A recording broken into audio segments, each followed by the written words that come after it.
आज मैं आपको मेरे वफात की और मेरे इंतकाल की कहानी सुनाता हूं। मेरे वफात के वक्त यानी मेरे इंतकाल के वक्त ठंडी के मौसम की एक ठिठुरती हुई रात थी जब मेरी वफात हुई।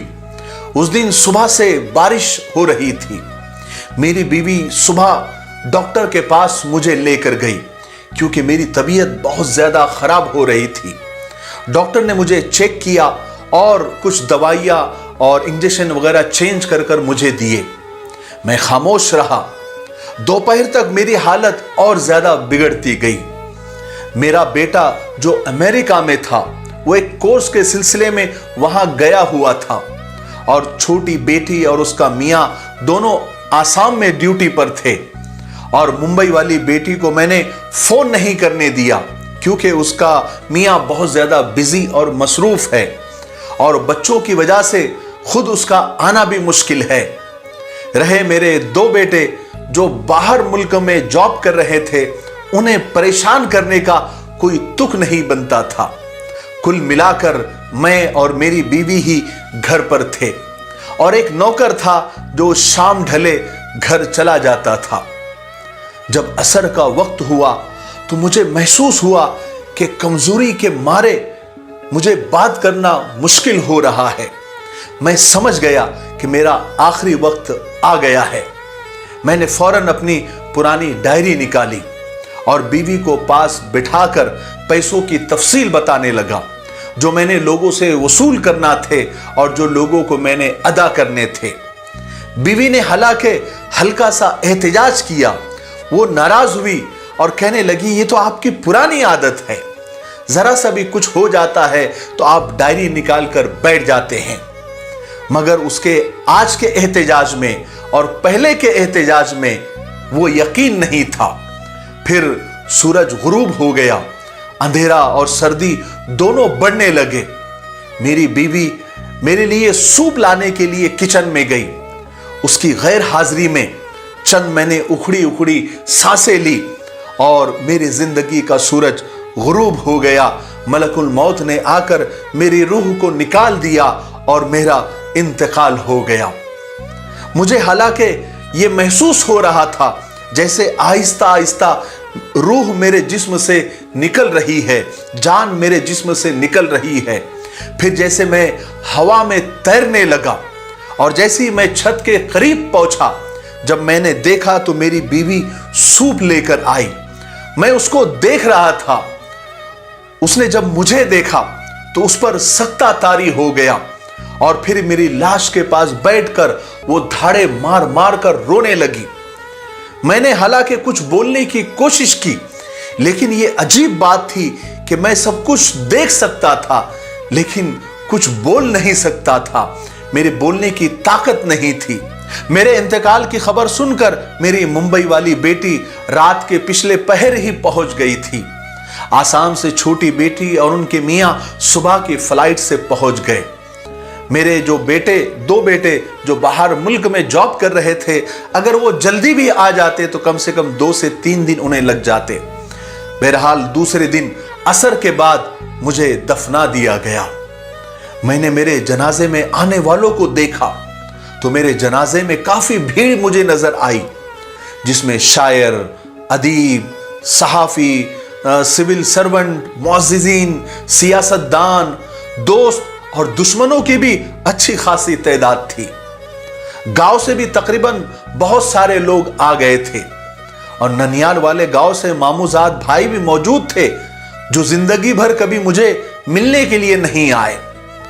फिर मुझे कब्र में उतारा गया। मुझे लोगों की आवाजें आ रही थी कि बरगे लगाओ, ऐसे लगाओ, मैयत को ऐसे करवट दो, मैयत के नीचे पत्थर लगाओ, ईंट लगाओ, वगैरह वगैरह ऐसी आवाजें आ रही थी। फिर मेरे कब्र में जो बरगे लकड़ी की जो लगाई गई उनमें काफी गैप था और उसमें से मिट्टी गिर रही थी जो मुझे साफ नजर आ रही थी। मेरे पांव के अंगूठे में एक फोड़ा था जो मिट्टी के बोझ की वजह से दर्द कर रहा था। फिर थोड़ी देर के बाद मुझे मनो मिट्टी के नीचे दबाकर सब मुझे जाते हुए नजर आए। फिर थोड़ी देर के बाद एक अजीब सी कैफियत मेरे ऊपर तारी हो गई। शायद फरिश्ते आ पहुंचे थे। इसी कैफियत में सवाल और जवाब का सेशन हुआ। फिर ये कैफियत खत्म हुई तो मुझे ये महसूस हो रहा था चंद लम्हों के बाद ही कि मेरा अभी अभी इंतकाल हुआ है। मगर फरिश्तों ने मुझे बताया कि तुम्हारा इंतकाल होकर 10 बरस हो चुके हैं। फिर फरिश्तों ने मुझे एक अजीब पेशकश, एक अजीब ऑफर दी। हम तुम्हें कुछ अरसे के लिए दुनिया में वापस भेज रहे हैं। तुम वहां दुनिया में किसी को नजर नहीं आओगे। तुम वहां घूम फिर कर अपने प्यारों को देख लो, अपने दोस्तों को देख लो, अपने रिश्तेदारों को देख लो। अगर तुमने कहा तो जिंदगी तुम्हारी दोबारा नॉर्मल कर दी जाएगी, वरना वापस अपनी कब्र में आ जाना। मैंने ये पेशकश, ये ऑफर को गनीमत समझा और हां कर दी। फिर अचानक एक मदहोशी की सी हालत छा गई। आंख खुली तो मैं अपने मोहल्ले की एक गली में खड़ा था। आहिस्ता आहिस्ता कदम उठाता मैं अपने घर के जानिब चला। रास्ते में मैंने कर्नल साहब को देखा जो मेरे दोस्त थे, घर के बाहर खड़े थे। मगर ये क्या, वो बहुत ज्यादा बूढ़े लग रहे थे। फहीम साहब अपनी बेगम के साथ वॉक कर रहे थे। मैं अपने मकान के गेट पर पहुंचा तो मैं ठिठक कर रह गया। मेरे ही घर पर आज मेरे नाम की तख्ती वहां से गायब थी और पार्किंग में मेरी गाड़ी मुझे नजर नहीं आई, जो मैंने मेरे इंतकाल से चंद हफ्ते पहले ही बिल्कुल लेटेस्ट मॉडल की खरीदी थी। मुझे धचका सा लगा कि मेरी गाड़ी कहां हो सकती है। बच्चों के पास तो अपनी अपनी गाड़ियां थी, फिर मेरी गाड़ी का क्या हुआ? मेरी बीवी जो अब बेवा हो गई थी, क्या वो गाड़ी के बगैर रह रही है? बहरहाल घर का दरवाजा खुला था। मैं सबसे पहले सीढ़ियां चढ़कर अपने कमरे में गया, अपनी लाइब्रेरी में गया। जब मैंने लाइब्रेरी पर नजर डाली तो ये क्या, न मेरी किताबें थी, न मेरी अलमारियां थी, न मेरा डाइनिंग टेबल था। और उस डाइनिंग टेबल के साथ मेरी महंगी वाली कुर्सी, वो सोफा और जो मेरी नौकरी के दौरान जो मुझे मेडल्स, शील्ड्स और मुझे यादगारें जो मेरी थी, सारी की सारी गायब थी। जो मैंने अलमारियों पर सजा रखी थी, बेशुमार फोटो एल्बम थे, लेकिन वहां पर तो कुछ भी नहीं था। सारा के सारा गायब था। मेरे दादा जान, मेरे वालिद साहब की जाती डायरिया, वो भी सारी गायब थी। मेरा कमरा यूं लगता था कि गोदाम के तौर पर इस्तेमाल हो रहा था। और सामने दीवार पर मैंने खूबसूरत वॉलपेपर, एक बहुत खूबसूरत तस्वीर 25,000 रुपए की लगवाई थी, आज वो जगह जगह से फट चुकी थी। मैं बहुत मायूस होकर लाइब्रेरी से निकल आया, नीचे ग्राउंड फ्लोर पर आया। मेरी बीवी अकेली किचन में काम कर रही थी। मैंने उसे देखा तो 10 बरसों में वो इतनी तब्दील हो गई थी, उसके बाल सफेद हो गए थे। उसको देखकर मेरे आंखों से आंसू निकल आए। मैं उससे कैसे पूछूं कि बेगम तुम्हारे घुटनों का क्या हाल है, तुम्हारी तबीयत कैसी है, तुम्हारी एड़ियों का दर्द कैसा है, तुम दवाइयां वगैरह तो ले रही हो ना? मैं जब जिंदा था तो उसके लिए बाकायदा दवाइयां लेकर आता था, फल और फ्रूट लेकर आता था। न जाने बच्चे अब उसके साथ क्या सलूक कर रहे होंगे। मगर हाय मेरी बेबसी, मैं सिर्फ देख सकता था, कुछ बोल नहीं सकता था। इतने में फोन की घंटी बजी। मेरी बीवी बहुत देर तक फोन पर बातें करती रही। जो इस लंबी गुफ्तगू और बातचीत जो मैंने समझा वो ये था कि बच्चे यानी मेरी औलाद इस घर को बेचना चाहते थे और उनकी मां अपोज कर रही थी, मुखालिफत कर रही थी कि वो कहां रहेगी। और बच्चे जिद पर अड़े हुए थे और कह रहे थे कि अम्मी आप टेंशन मत लो, आप हमारे साथ रहेगी। मेरी बीवी को मेरी नसीहत याद थी कि अपना डेरा अपना ही होता है और वही अच्छा होता है। मगर मेरी बीवी बच्चों की जिद के आगे अपने हथियार डाल रही थी। गाड़ी का मालूम हुआ कि वो बेची जा चुकी है। इतने में मेरा जो नौकर था वो लाउंज में दाखिल हुआ। अब ये जो नौजवान जो नौकर था, अब वो अधेड़ उम्र का लग रहा था, लेकिन उसका लिबास देखकर मैं ठिठक कर रह गया। उसने मेरा कीमती लिबास برانڈڈ قمیص جو میں نے ہانگ کانگ سے خریدی تھی وہ پہنی ہوئی تھی، نیچے وہ پتلون تھی جس کا فیبرک میں نے اٹلی سے خریدا تھا۔ اچھا، اوہو، میں سمجھ گیا کہ میرے سارے قیمتی لباس، میرے سارے ڈریس نوکروں میں تقسیم کر دیے گئے تھے۔ میرے اپنوں نے میرے لباس کی یہ قیمت لگائی، اسے نوکروں میں تقسیم کر دیا، یعنی خود بھی نہیں پہنا۔ میں 1 سال تک لوگوں کی نگاہوں سے غائب رہ کر سب کو دیکھتا رہا۔ ایک رشتہ دار کے گھر پر گیا، دوستوں کے گھر پر گیا، ایک بیٹا بیٹی کے گھر جا کر ان کی باتیں سنی۔ کہیں پر میرا تذکرہ نہیں، کہیں پر میری یاد نہیں۔ کسی نے ایصال ثواب کے لیے ایک بار درود شریف تک نہیں پڑھا، چاروں قل تک نہیں پڑھا، کسی نے آیت الکرسی تک نہیں پڑھی۔ مجھے بڑا افسوس ہوا، میں دھاڑے مار مار کر رونے لگا۔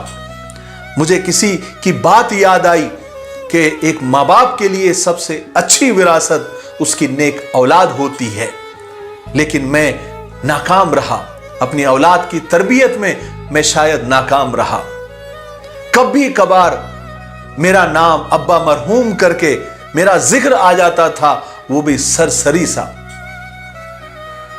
میری پوتی ہاں مجھے کبھی کبھی یاد کر لیا کرتی تھی، اپنی ماں سے کہتی تھی کہ یہ جو لکڑی کی میز ہے یہ نانا ابو لائے تھے جب میں چھوٹی تھی، اسے پھینکنا مت۔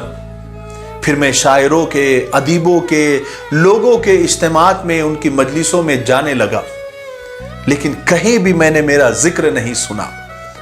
جن کی مجلسیں میرے بغیر ادھوری تھی، جو میرے بغیر کھانا شروع نہیں کرتے تھے، جو میرے بغیر چائے تک نہیں پیتے تھے، وہ تو جیسے مجھے بھول ہی چکے تھے۔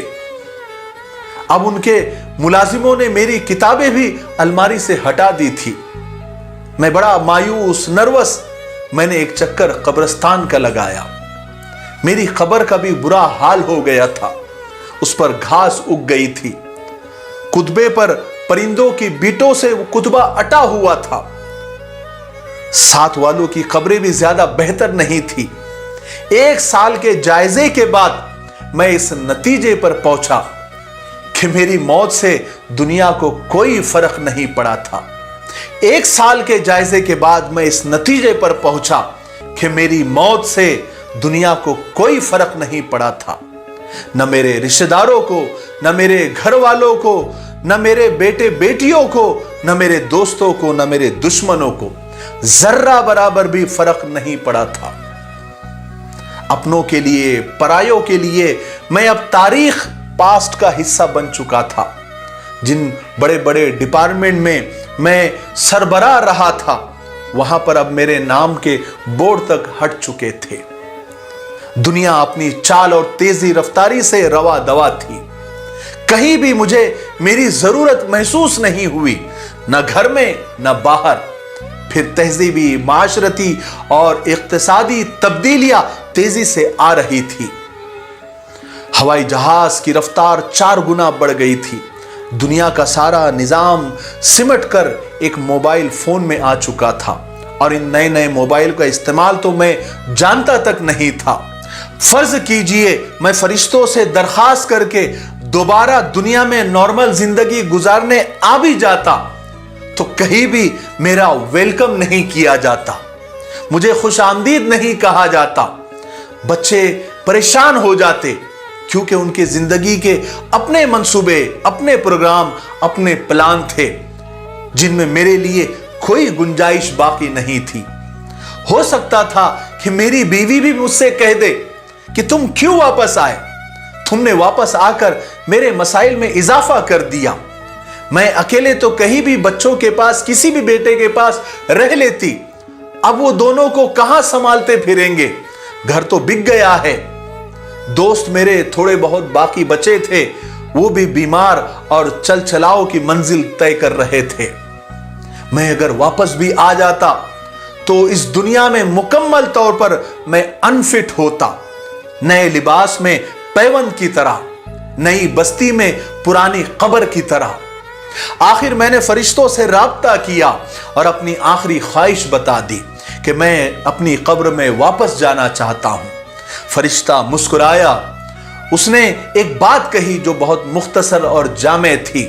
فرشتہ کہنے لگا کہ ہر انسان یہی سمجھتا ہے کہ اس کے مرنے کے بعد دنیا میں خلا پیدا ہو گئی ہے، یعنی اس کے بغیر دنیا خالی ہو چکی ہوگی، اور وہ خالی جگہ، وہ خلا کبھی بھی بھر نہیں سکتی۔ مگر یہ نادان انسان یہ نہیں جانتا کہ خلا تو کبھی پیدا ہوتی ہی نہیں ہے، یہ صرف ہمارے دماغوں میں ہوتی ہے۔ ہمارے دماغوں میں یہ سوچ ہے کہ یہ گھر، یہ کاروبار، یہ نوکری، یہ دنیا کے گھر اور بچوں کی ضرورتیں، سارے کام کاج میری وجہ سے ہی ہے۔ قبرستان ایسے لوگوں سے بھرے پڑے ہیں جو یہ سمجھتے تھے کہ ہمارے بغیر دنیا چل ہی نہیں سکتی، اگر میں نہ رہا تو دنیا کی گردش رک جائے گی۔ حالانکہ ایسا ہرگز نہیں ہے۔ اے لوگو، لوٹ آؤ اپنے رب کی طرف جو بے حد مہربان، کریم اور رحیم ہے۔ میرے بھائیوں، بہنوں اور دوستوں، یہ کہانی بالکل فرضی تھی، لیکن اس سے جو سبق ہم کو ملتا ہے وہ فرضی نہیں ہے، وہ بالکل حقیقت ہے۔ اللہ تعالی ہمیں عمل کرنے کی توفیق نصیب فرمائے۔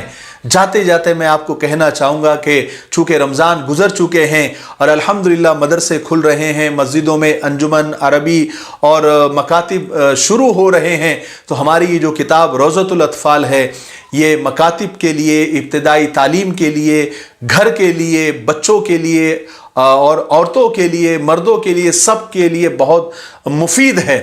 اس میں بہت ترتیب سے 10 مہینوں کا نصاب بنایا گیا ہے، جس میں دعائیں ہیں، حدیثیں ہیں، آیت قرآنیہ ہیں، اسماء حسنہ ہیں، اسلامی معلومات ہے، نماز پوری مکمل کی گئی ہے بڑی ترتیب کے ساتھ میں۔ تو آپ اس کتاب کے نیچے جو نمبر نظر آ رہا ہے، آپ اس پر آرڈر کر سکتے ہیں۔ 5 کتابیں ایک ساتھ خریدنی ہیں تاکہ آپ کا کوریئر چارج جو ہے وہ آپ کو مناسب لگے۔ ایک کتاب خریدنے میں کوریئر چارج زیادہ ہو جاتا ہے، 5 کتابیں خریدیں گے تو آپ کو یہ سستی پڑے گی۔ کتاب کی قیمت 50 روپے ہیں۔ مجھے امید ہے کہ آپ یہ کتاب جب خریدیں گے تو آپ کو بے حد پسند آئے گی۔ اللہ تعالیٰ عمل کرنے کے توفیق نصیب فرمائے۔ السلام علیکم ورحمۃ اللہ وبرکاتہ۔